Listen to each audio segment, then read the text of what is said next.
Afternoon, good morning, and good evening to all the participants who have joined us globally. ISGF and Hitachi Energy welcome you for the joint webinar on vegetation management. Minimize outages and optimize your cut plans with proactive vegetation infringement visibility. This is a glimpse of today's webinar agenda. We'll be having the welcome address by Ms. Reena Suri from ISGF. The theme presentation will be by Mr. S.R. Vijayan from Hitachi Energy, followed by Q&A and vote of thanks. So before we dive into the webinar, I request all the participants to please keep your audio on mute. Please do not unmute or turn on your video during the presentation or while speaker is there speaking. You may send any messages or questions via the chat box only. We'll be taking and we'll be compiling and taking them in the end of the webinar. So I would like to invite Ms. Reena Suri, Executive Director, India Smart Grid Forum, to the stage for the welcome address. Ma'am brings over 20 years of rich experience in the energy sector and has played and been playing a key role in various ISDF projects. She is also the founder editor of the Smart Grid Bulletin and is committed to promoting gender diversity in the energy sector through mentoring, networking, and awareness initiatives. So without any further ado, over to you, ma'am. Thank you so much, Parul, and I would like to once again extend a very, very warm welcome to all our participants for today's webinar, and a very warm welcome to Mr. Vijayan, Principal Technical Consultant from Hitachi Energy, for being part of this key program.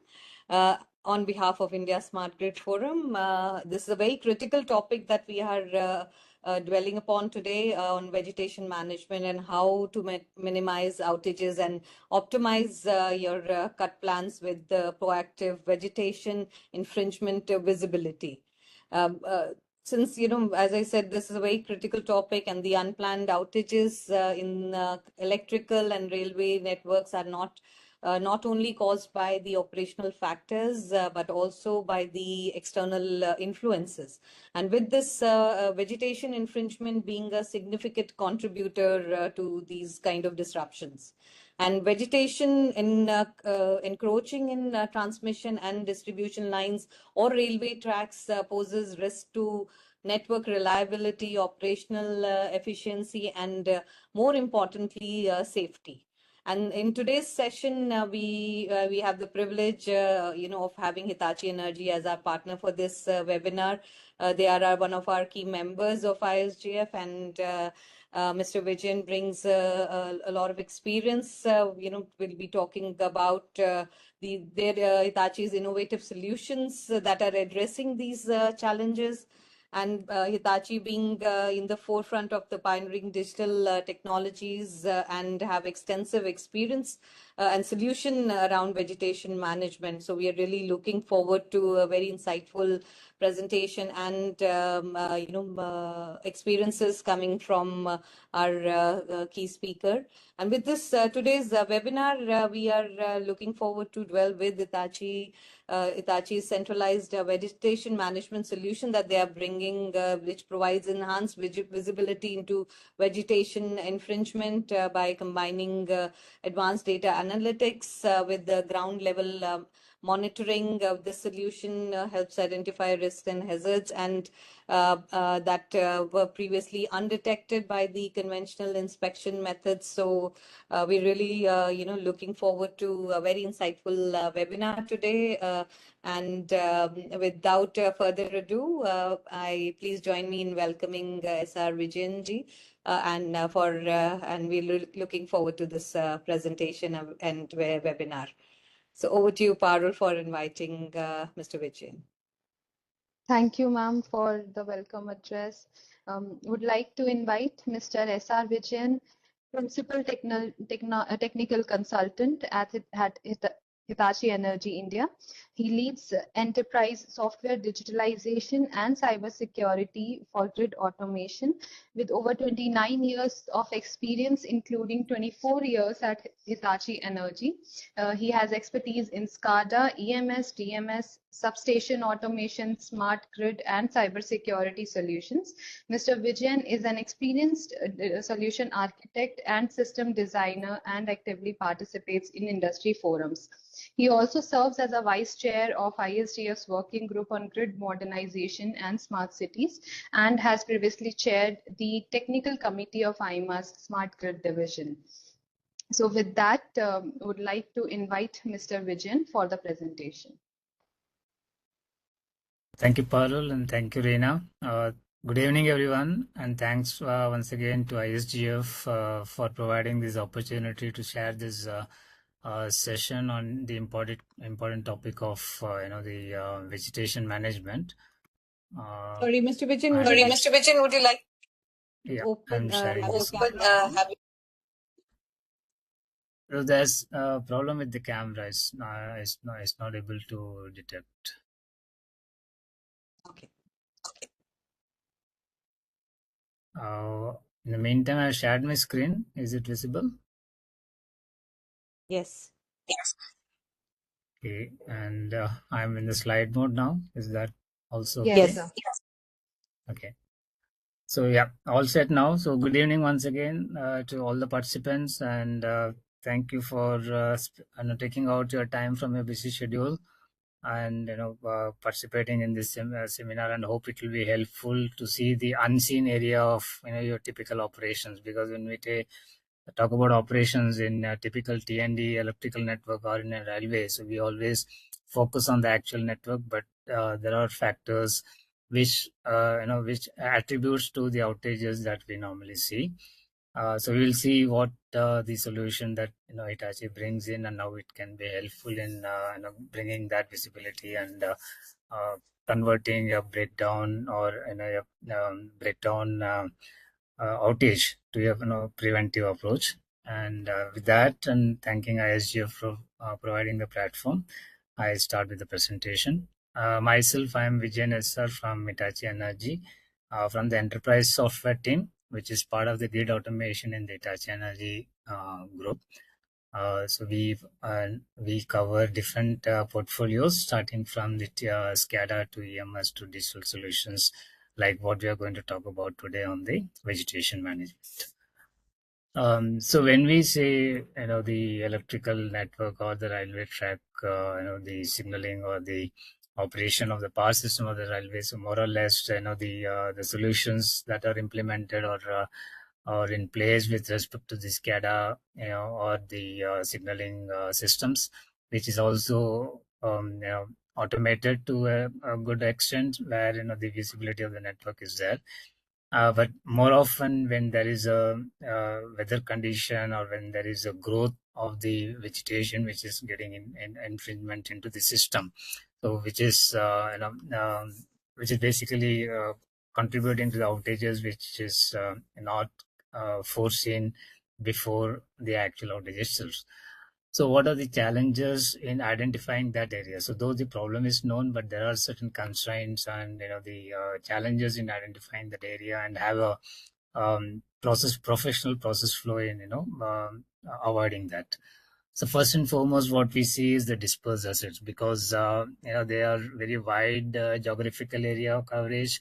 When we say geographical area, it's not only the area per se itself, but also the type of the area. Like it can be a dense forest area, it can be the agricultural area, it can be a non-productive area as well. So the wide area coverage of the transmission network and the railway network is providing a huge challenge with respect to identify the kind of the trees or the vegetations which are there, because it's not a planned growth as well, right? The vegetation which are along these tracks are not a planned one, so they are just growing on its own. So it's difficult to identify that with the dispersed asset types as well as on the geographical area.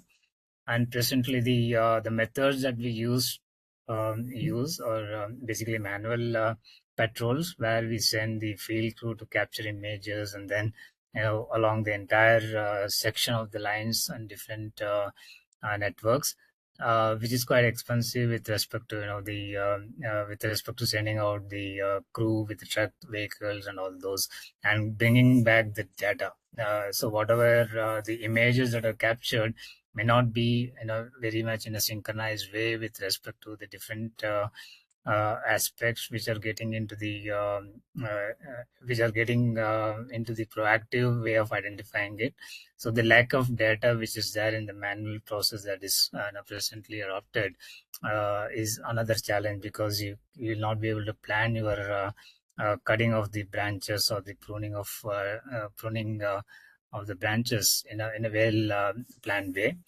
And then the attrition and retirement, because that's again another area where the workforce comes into the picture, because normally the operators or the people who are working in this particular vegetation department, management department, they based on their experience, they are able to somehow have a manual process of making a plan. But then the attrition and the retirement is another challenge to retain that knowledge within the organization. So when you have to have sustainable processes, so that becomes another challenge, unless you have a tool-based system where you can have the historical data, as well as also you can see the futuristic growth of the vegetation aspects.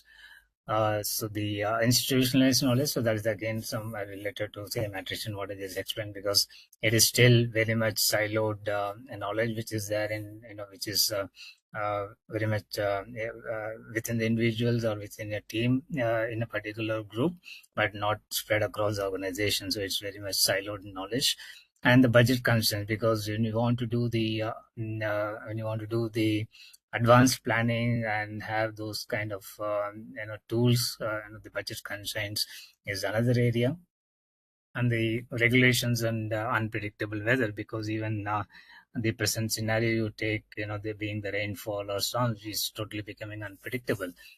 We don't know when it's going to rain, when is the rainy season. So there's no particular rainy season or a sunny summer season. It's just becoming very unpredictable. And the regulations with respect to maintaining the vegetation.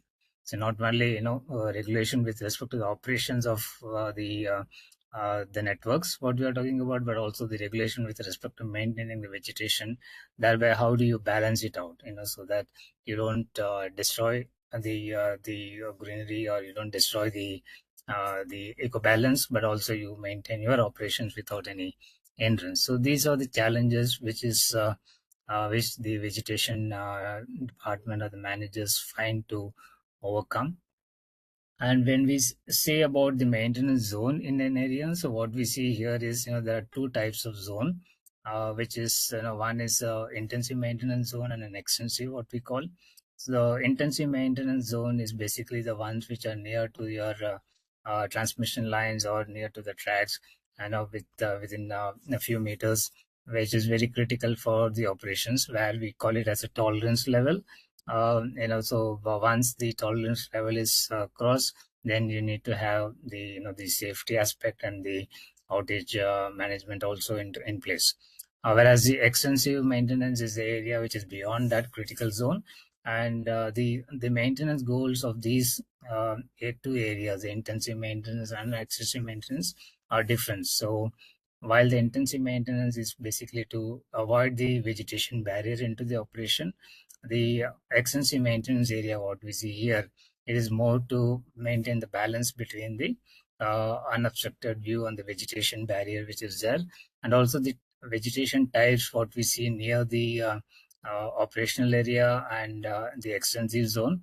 They're different, because they may not be big trees coming on the tracks or the transmission line, but they may be small plants and things like that. Whereas when we go from that tolerance area, then we have different types of vegetation. So the overall maintenance planning, the vegetation types which are there, the measures that needs to be taken, and also the factors of doing the cutting and pruning, that is also very critical. So how do you plan those cutting of the branches is also very critical. So normally when we talk about the vegetation plans, they they are segmented into two areas of intensive and extensive maintenance banks. So what we generally see is, out of the overall time spent in the vegetation management of the entire exercise, is about 93% of the time which is spent is more on, the non-critical activities, which basically means like, administrative works, requesting approvals, getting the approvals, like, I was talking about the forest area. So it may not be just somebody to walk into the forest area and start cutting the trees. So there is a process and there's a workflow that needs to be there. And similarly, there are systems like, the inspections and the IT systems also. So basically, the 93% of the time which is spent on the vegetation is on a non-critical activities, whereas the planning work which is there, which is the main critical area, which is the focus of the solution that we are going to talk about. How do you really, come to know proactively the infringement that's going to happen? And then how do you plan your maintenance activities based on that? So that is more critical, where the time spent is more productive, and you can also utilize your overall maintenance workflow in a much streamlined manner. So this is the question that vegetation manager normally asks: how do they meet the trimming goals and with the all the constraints what we saw, and still continue to maintain a reliable and a safe system? Complexity we have already seen. There are different factors, different weightages of these factors coming into the picture. So the vegetation manager is always faced with the question of how do you manage all this with a safe and reliable operation method. So to answer these challenges and the questions in the mind of the vegetation managers, the solution that Hitachi brings in is called the Hitachi Vegetation Manager, which is a closed loop system. We will see what we mean by saying it as a closed loop system, which helps you to optimize and proactively see the vegetation growth infringement in your tolerance areas, where the risk factors are calculated, and the risk attributes are also indicated with respect to the area of interest, thereby overall improving your system reliability and the operational performances.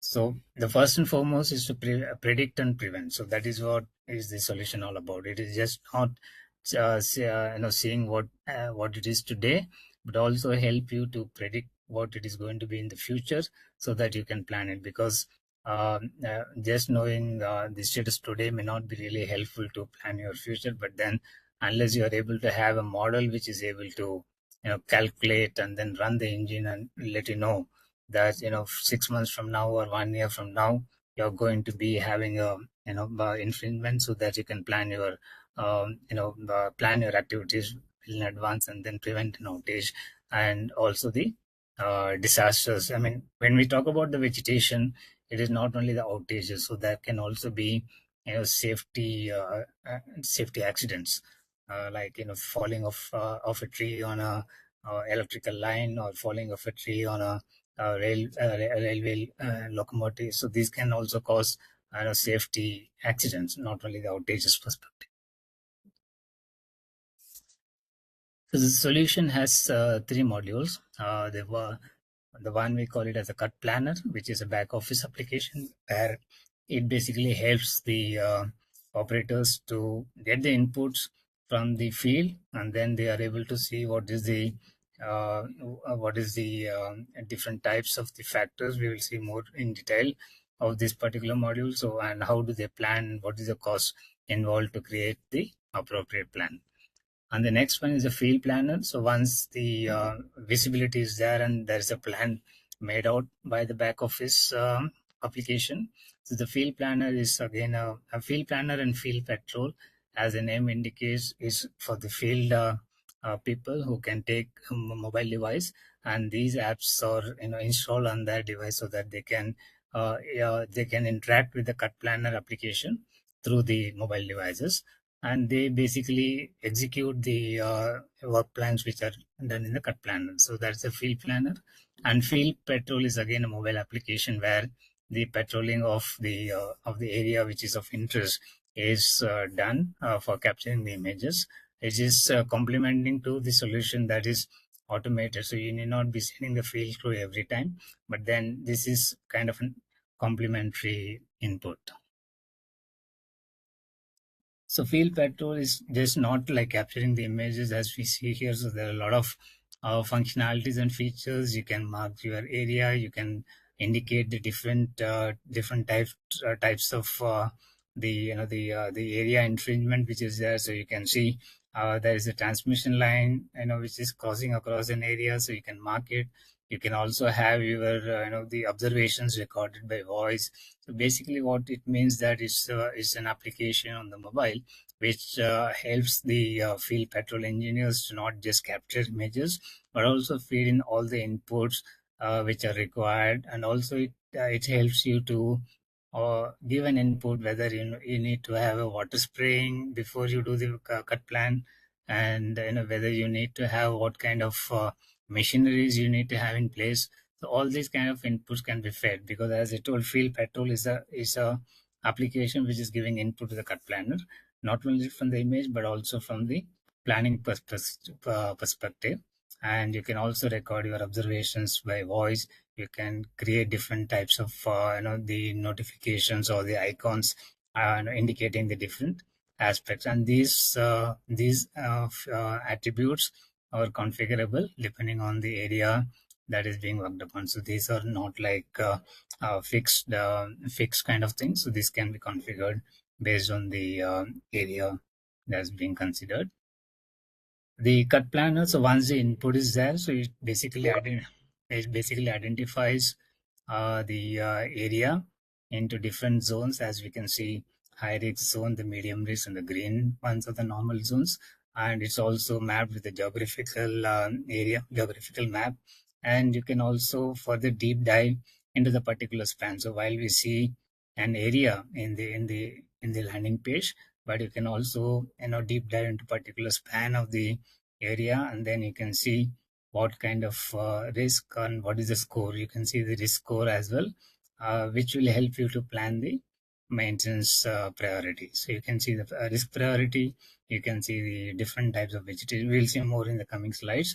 So basically it gives you an idea in the entire area of the geographical spread, which are the ones which are critical and where you need to focus. So it gives you the picturization of the different vegetation heights and also the different vegetation types. So you can see that in an area there can be different types of trees and plants which are coming out, and it's difficult for a human being to identify them and also predict their characteristical growth or the behavior in a particular season or a particular condition in which they are growing. So this is the AI model which is running based on the species which are identified, as we can see in this screen. So the species is identified and also the height of the vegetation which is there. So they are marked by different colors, and then the based on this the criticality is also assessed in the main overview page.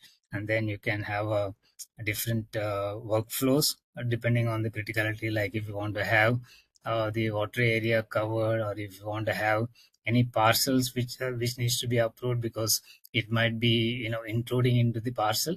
So without an approval, you may not be proceed. So whether there are parcels coming in the way of your cut plans, and whether any specific approvals are required. So all this all this kind of information can be captured and then can be part of the cut planner.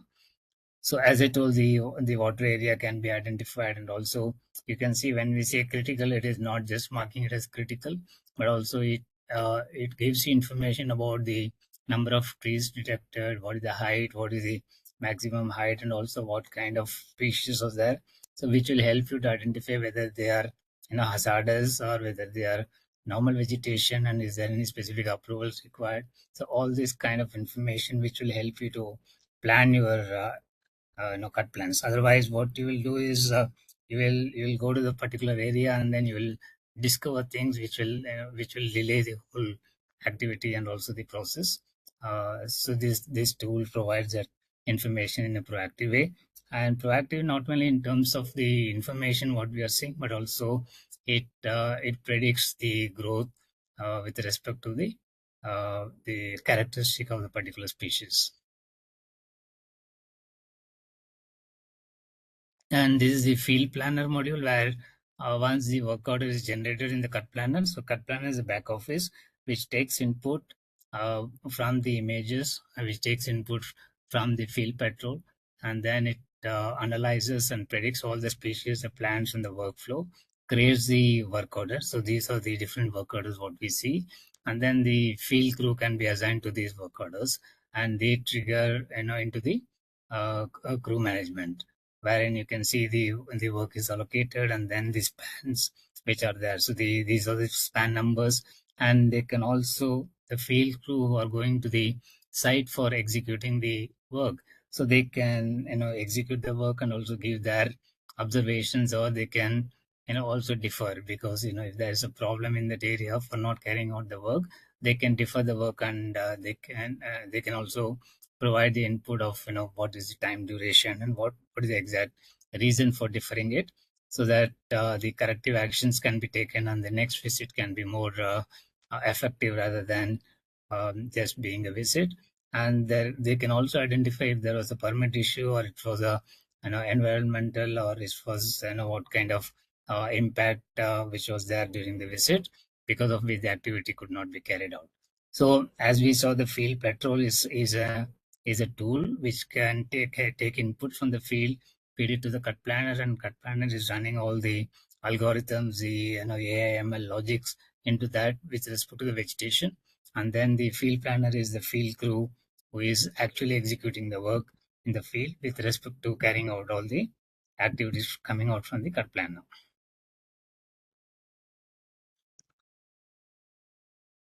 So this is a pictorial representation.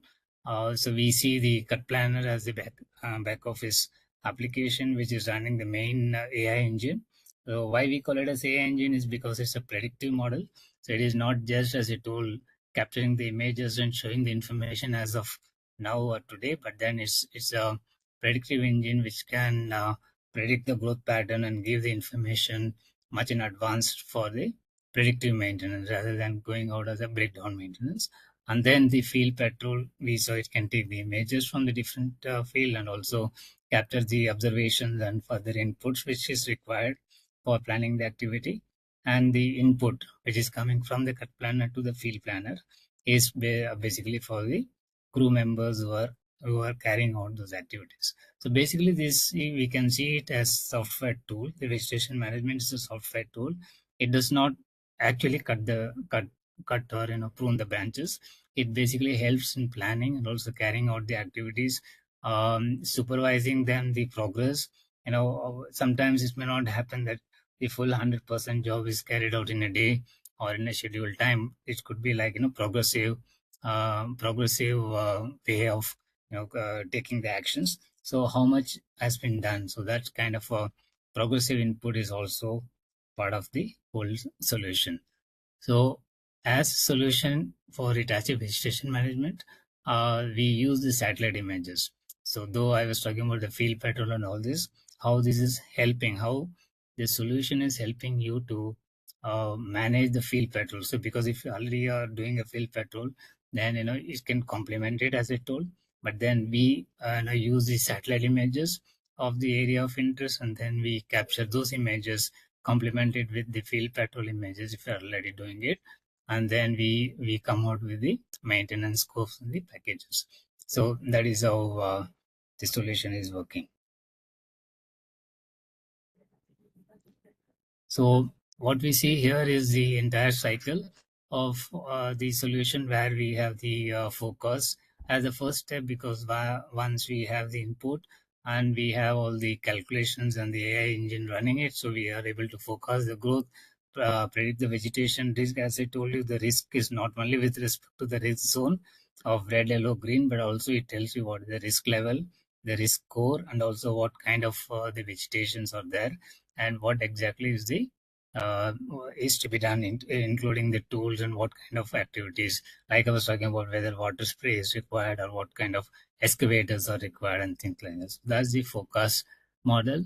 And then the patrol and plan. So I know the field patrol, which is there as a starting point for the identifying the area and also the approach. Because when we say the field patrol, it's not only capturing those images, but also calculating the route when the cut planning is being done.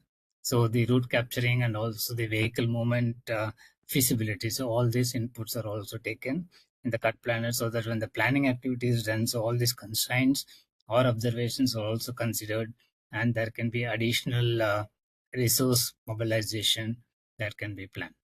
So once we have the forecast and the patrolling, so we prepare for the activities. So basically, when we say prepare, it is like having all the tools and tackles and the workforce, and then plan for the site readiness. Because as you told, it's not only the tools and the tackles, but also the approvals and also the parcels which may be there, which may need specific approvals, and also the water area, the those kind of things which may need additional workflow activities. So the pre-work site readiness is also important, and then adjust the schedule. We saw that there can be activities which can be deferred from the schedule, or there can be observations which may be causing a particular activity not to be carried out. So those kind of adjustment of the schedule, and then is the whole cycle of the process that is undergoing.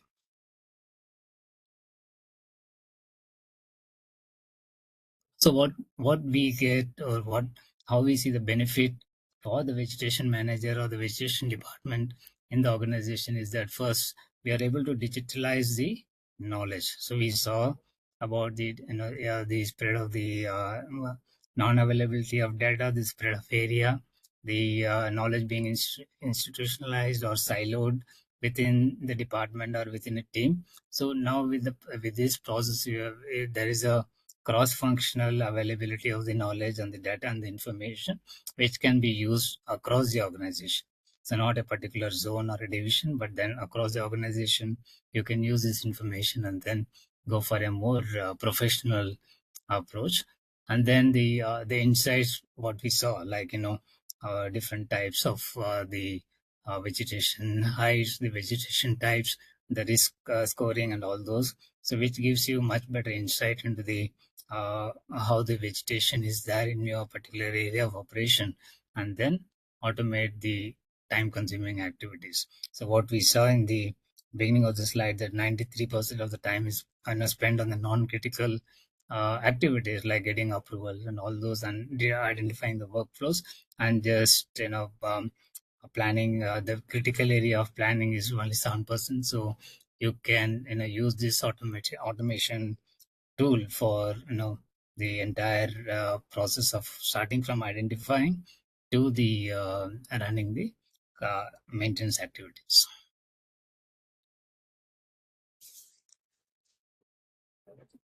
So what is the value propositions? So one is the prediction and the resiliency. So that's the key here. So what what is the additional thing that the software tool is providing is the prediction or the forecast, what we saw. So which is otherwise difficult for human to just analyze and then come out with a plan that there is going to be an infringement after 6 months or 1 year. So unless you have software-based tools, it will be very difficult for a human mind to really do that kind of an assessment, and also optimize the inspection methods and the planning. So as we saw, what kind of tools, what is the cost of a particular activity, and also what is going to be the impact, in terms of the workflow, and also how do you manage the work progress. Because ultimately, when you're spending a cost towards an activity, so you also need to monitor and supervise if there is a repeated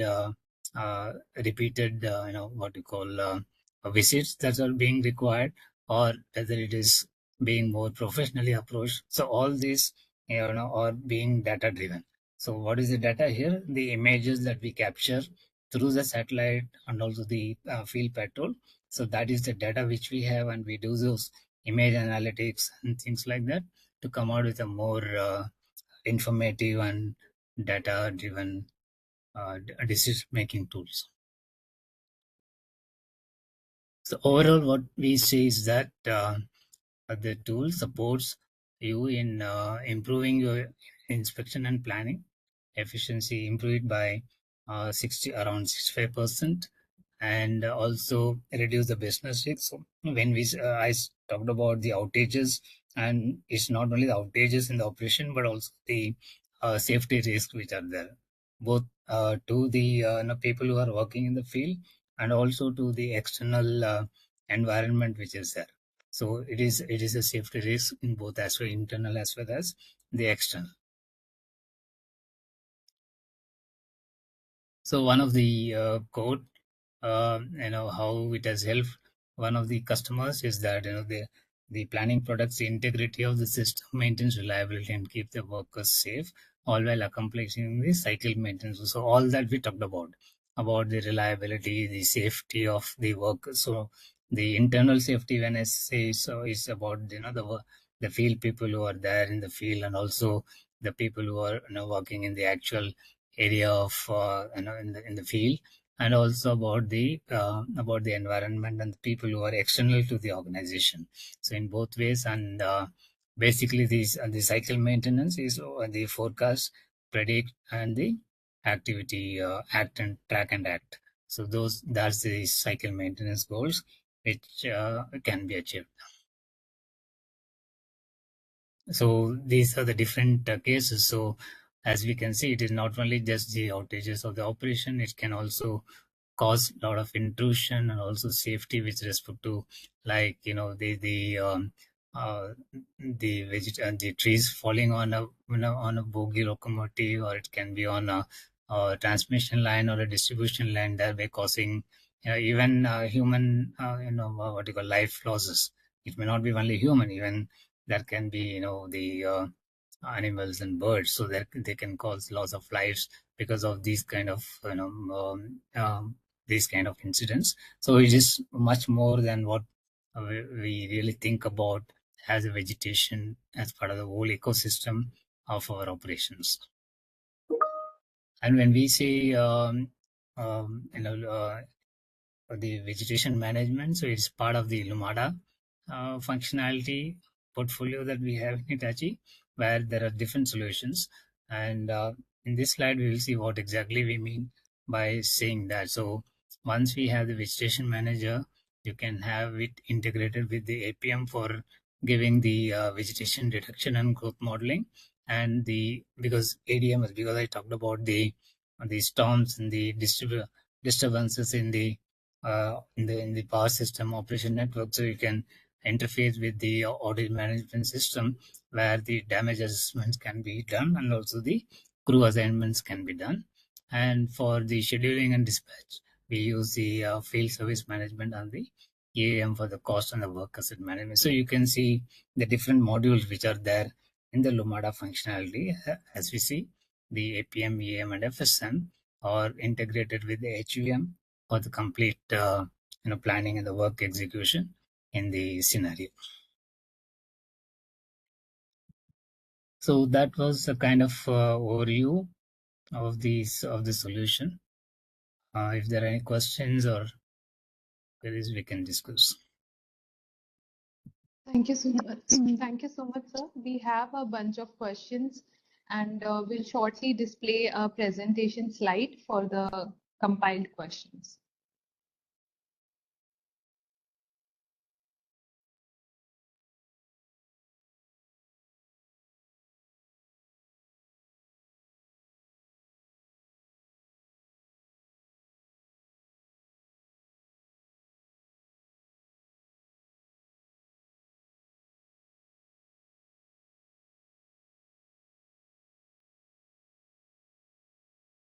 Parul, can you see my screen?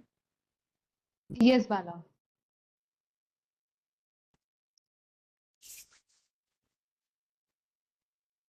Vijayan sir, the questions are displayed. Yeah, okay. First question is, how is the height of trees calculated? So basically, as I told, is the we have the satellite images, uh, over the system which is there as a cut planner, which is feeding into this whole solution. And then we have the vegetation species identified and also the seasonal growth pattern, which is part of the input fed to this AI engine model. And what it does is, based on the configurations and also based on the species characteristics, which is part of the modeling. So when we say, the different species modeling, so like, I mean, if you're aware of the asset management solutions, so we have different models for, say, transformers, circuit breakers, like that. So depending on the vegetation types and the species, and the characteristics are determined based on the modeling that we do. So that is the domain expertise with the Hitachi Energy has as part of the solution modeling, and the AI engine capabilities which are coming in through this image processing. So we do this high resolution image processing, or we call it as image insights, which we do and then feed it into this system. Based on that is basically a predictive model which does the calculation, like how we do a failure prediction in the asset management. So this is the height calculation which is done in the in a predictive way through the AI engine models. Can the HUM solution integrate with the existing GIS solution with our utility customers for network solution? See, the GIS, what it does is is a digitization of the network itself. So there we don't talk anything about the vegetation.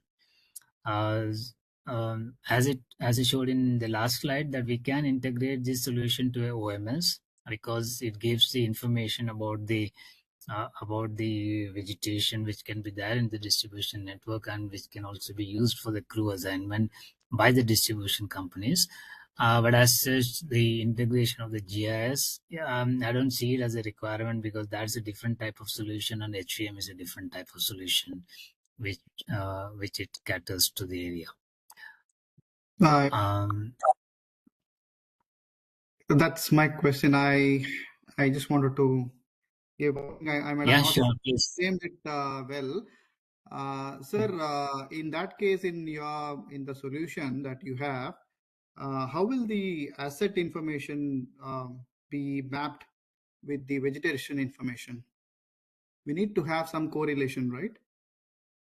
Yeah. So what we do is we see why I didn't tell that there is a direct correlation with GIS, because we don't get into the details of the level of the GIS gets into, like your distribution transformers, pillars, and those kind of that level of the thing. So what we do is capturing the images on the lines. So main information or the data that is required is the lines or the sections which are getting in. I mean, the asset itself may not be a requirement, but the following the lines, be it distribution or transmission or a railway track. So following the line and the track, that is more important than identifying the asset, because here we are not going to tell that tree is going to fall in a transformer or is going to fall on a line. So we are going to identify that, okay, there is a line crossing this from this point A to point B, and there is an infringement between these 2 points. So whether point A is a transformer or is a tower. Okay, I mean, as part of the whole configuration, we do, as you saw in the slide, that we are going to identify the transmission line when the field petrol or the images which are being fed to the system. We do capture those, but it's not that much detailing that is done in the GIS that is required to be. Like, for example, we may map the latitude, longitude of the transmission towers or the distribution. The I will not call distribution tower, but then distribution sections. So does it mean that the utility need to do a complete resurvey of their assets, plot it with geo coordinates? No, we capture it, from the area, because that should not be a mismatch. Because if the GIS properly done, then this image capturing should not be any different. So I don't think the exercise has to be redone as a whole. Maybe it's just a configuration of the vegetation management with respect to that particular area of interest. Okay. Yeah. It's a huge area, right? And existing network asset information is already, I mean, like most of the utilities in the world would maintain their asset information in GIS. If you have those geo coordinates of those assets of their It distribution will be network. helpful. So as it will, of course, it will be helpful, because what we do also in the image processing is identifying based on the latitude, longitude. That's why I told the information to a minimum extent will be helpful, but it may not be as much depth of the GIS which is there. It will be useful, I mean, to use those information. Yeah. Thank you. Thanks. So third question, what I see is, how is the data being fed to the planner? How often do we need to survey the line to monitor the planner?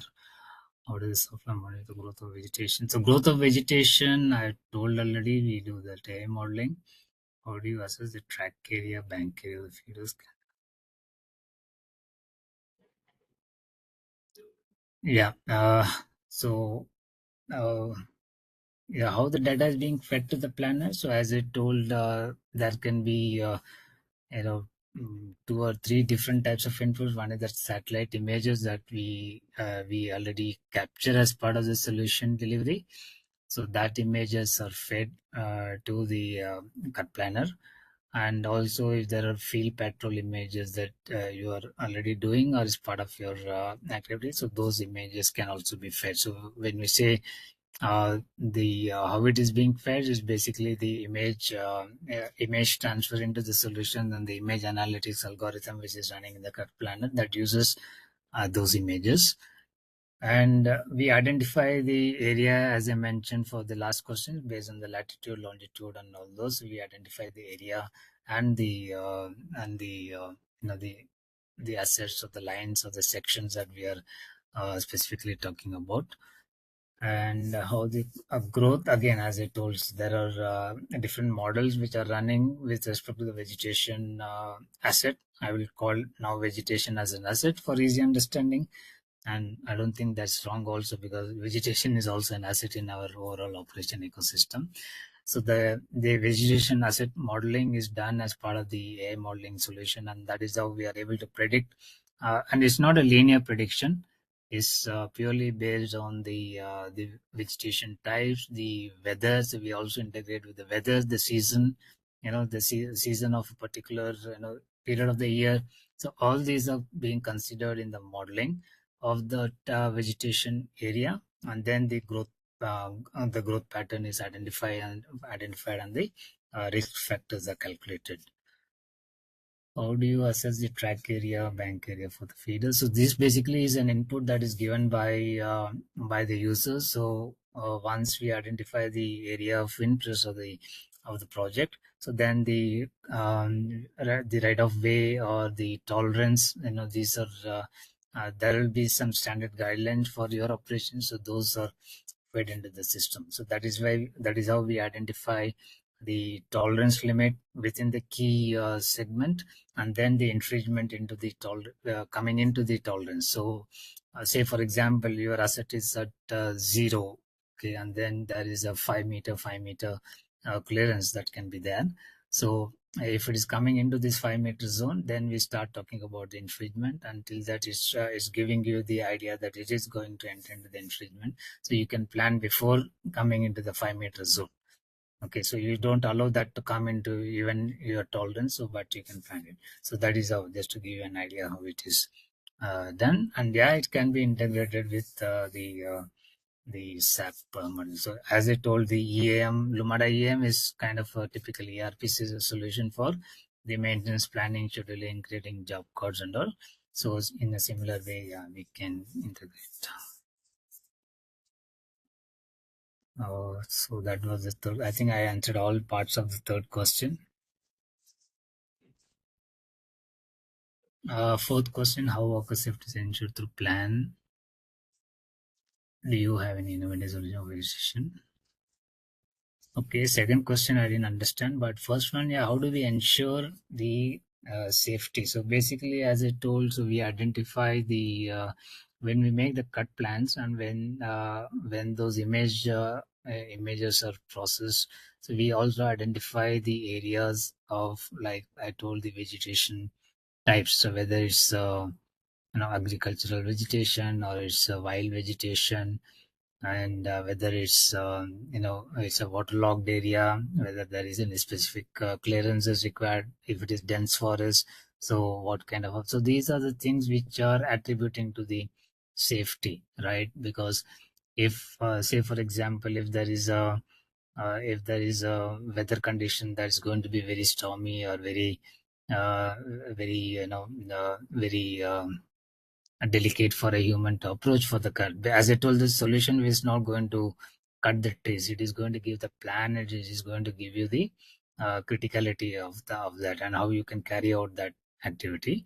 So when the crew goes to the field, there can be different types of obstacles and the hindrances. So that is one of the things that is identified based on the image processing that is done, and also there is a way of inputting that information, as you told, in the field patrol. When the field patrol is happening, so that input is also fed through those people, so that the cut planning can be planned in a more safer way. So that is how it is done.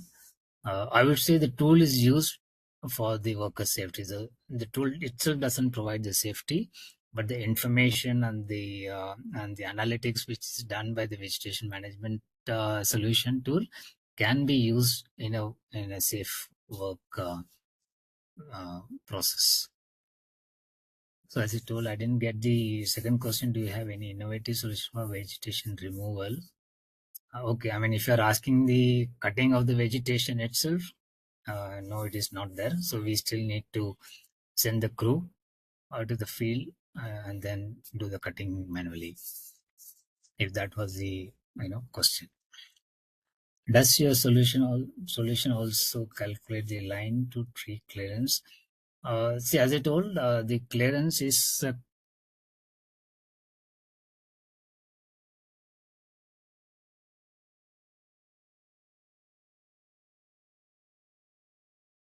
electrical domains, so 200 kV, 400 kV. So each of these will have their own clearance and tolerances. So we use those input as part of the solution.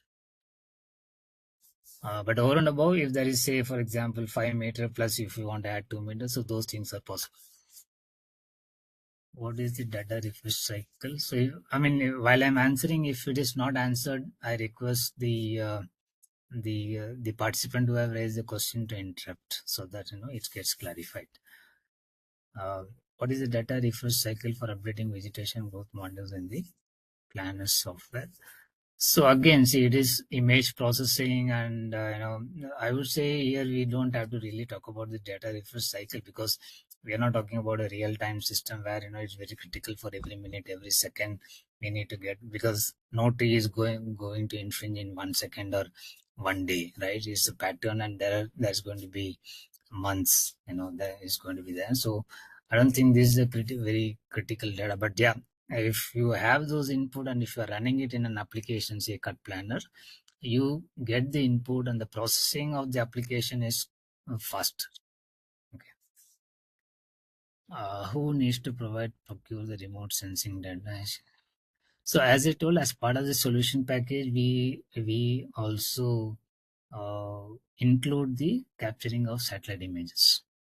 And if there is apart from the satellite images, if there is, say, your own drone, or you're doing some field patrol, so those can also be taken as a complementary input to the satellite images that we take as part of the solution.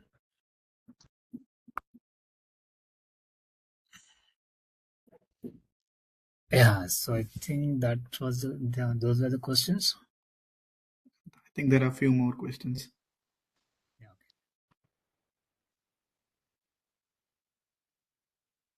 Could you please explain how risk parameters are added upon and how priority order is set?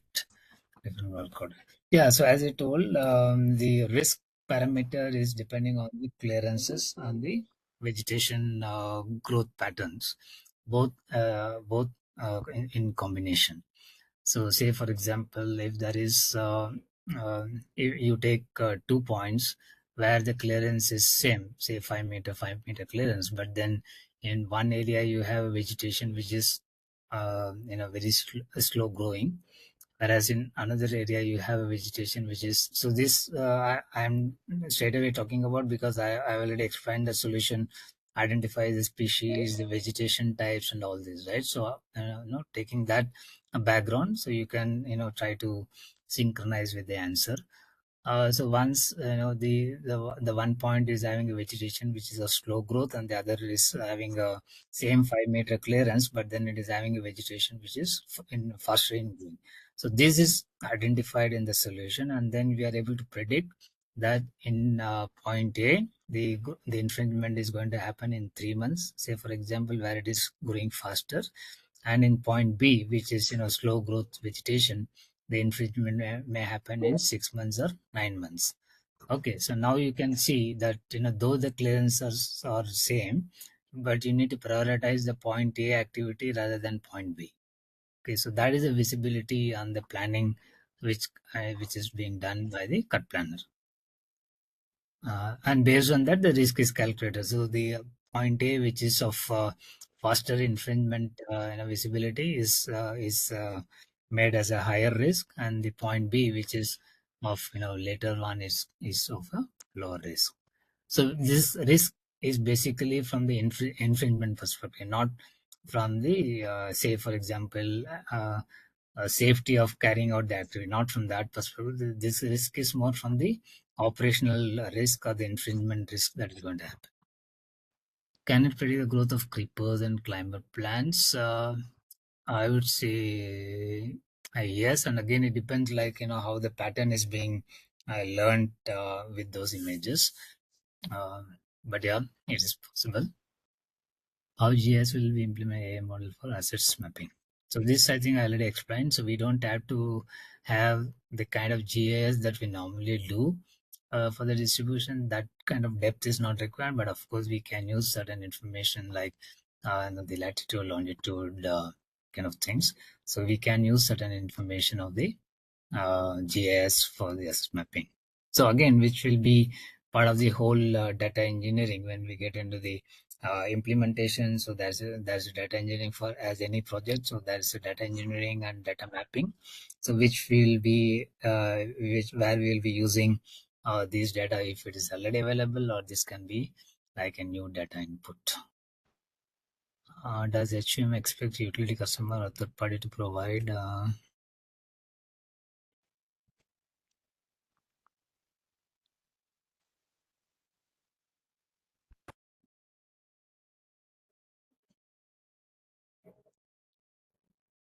vegetation types, health of vegetation, seasonal changes?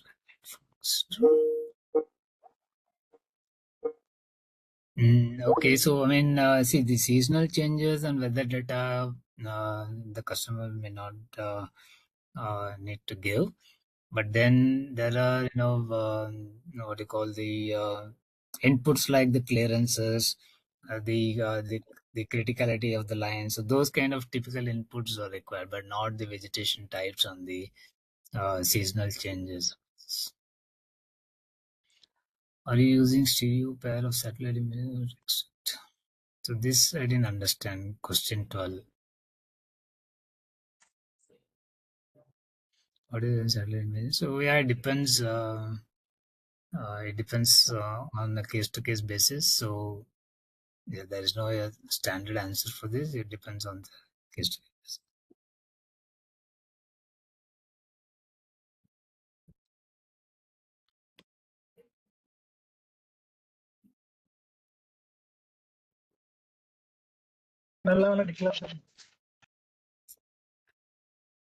What is the source of input of the growth rate of the species? So again, as I told, the images that we capture. Okay, so the image processing and the asset model. when I say asset here, the vegetation asset model, which we have built in as part of the algorithm. That is the source. The main source, I would say, is the images that are captured. Many of our fields are running through dense forest areas. Will we be able to access these critical areas through? Yeah, sure. I think it should be possible.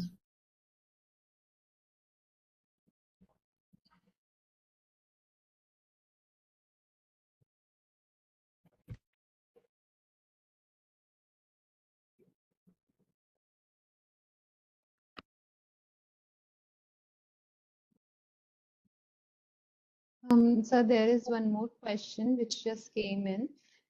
It says, Mhm. how do you deal with transmission lines in hilly regions where very tall trees are also allowed? Yeah, it's also there on the screen. How do you deal with transmission lines in regions? Yeah, that's what. So as I told, we when we do the data capturing as a data modeling, so we consider the area, the type of area which is there, and also the height of the initial data which we are ingesting. Okay, and then when we do these what you call the area image processing with the latitude longitude, we also come to know the variation in the heights of the vegetation and the area, the type of area which we are covering. Okay, so that is what is fed as the data input to this to the tool.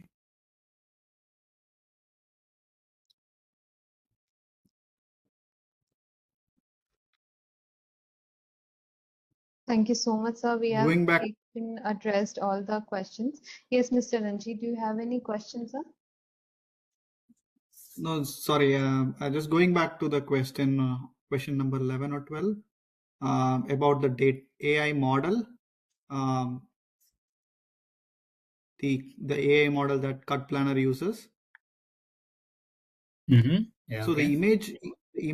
the satellite imagery that you are expecting, or whether the customer is providing to Hitachi Energy, that can be like one time, or it's like you've been taking the images across the year on the same area, right? Because the vegetation differs in every season, right? Yeah. So yeah, typically, So yeah. So what we also do is when we have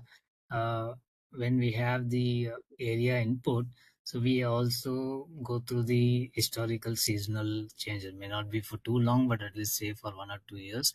And depending on that, we also suggest that what could be the periodicity. But then, yeah, to answer your question, it can be like every quarter once, something like that.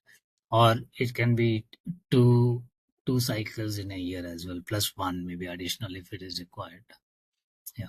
okay. So 2 to 4 in a year, I think should be. Okay. And And again, these inputs, if you are implementing this solution as Hitachi Energy, will these inputs or the survey, everything will be taken care? I mean, just trying to understand the implementation or the services that you offer. It will be a package, or is it like does the customer needs to get involved in providing all these inputs? Yeah, so survey as such may not be required, but there will be certain inputs which will be required from the customers as well. Yeah, so there could be like it could be a what do you call mutual scope in the initial, and then of course when we do the image capturing, and also as I told, we integrate with the weather, then then it's more or less so. But also the data which is required is more from your operational side rather than from the vegetation side, I would say.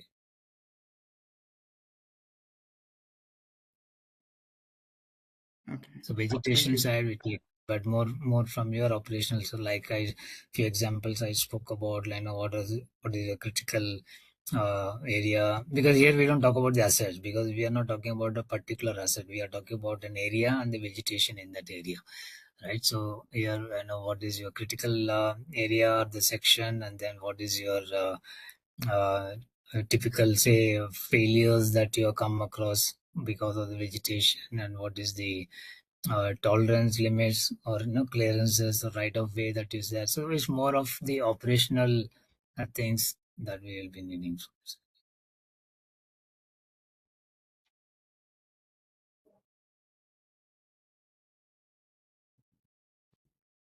Thank you. Yeah, So there is one more question here. Yeah, surveying of assets from drone, we must implement GIS part in drone image model is more efficient. This I need to, that is because when you say drone, that will also be having, and again when we say GIS, GIS is, I mean, okay, it itself is a bigger application area. So we need to really know and understand what exactly how we want to combine the drone with respect to the GIS part. So if the participant can elaborate a little more on the question what he's expecting, so because as I told again, drone when we say, so it's also going to be with the specificity of the area with respect to latitude, and I mean there are also like regulations for running the drones. So how exactly you are, I mean the question about the drone and the GIS, if you can elaborate, I can try to answer.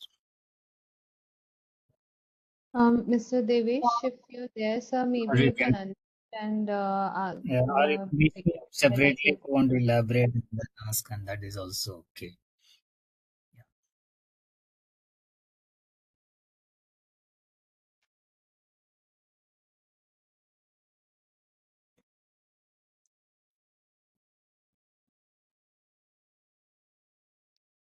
Okay, so he has written on chat that while surveying, I want to map assets like pole with latitude and longitude.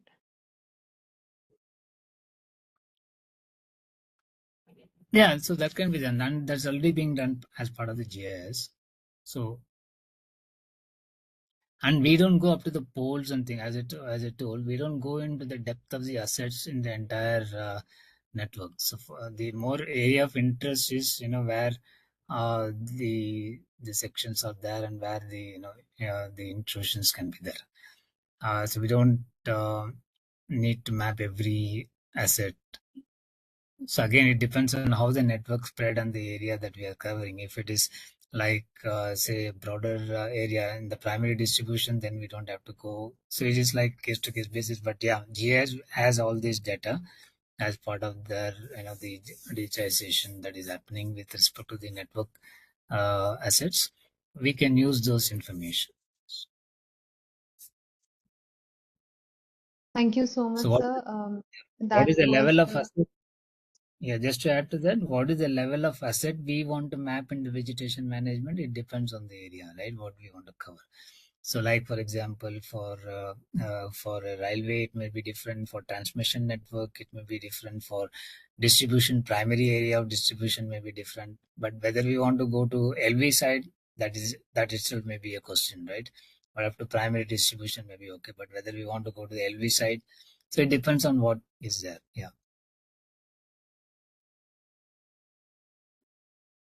Thank you, sir. So that was indeed a very informative session. All our participants I would request you for the vote of thanks now.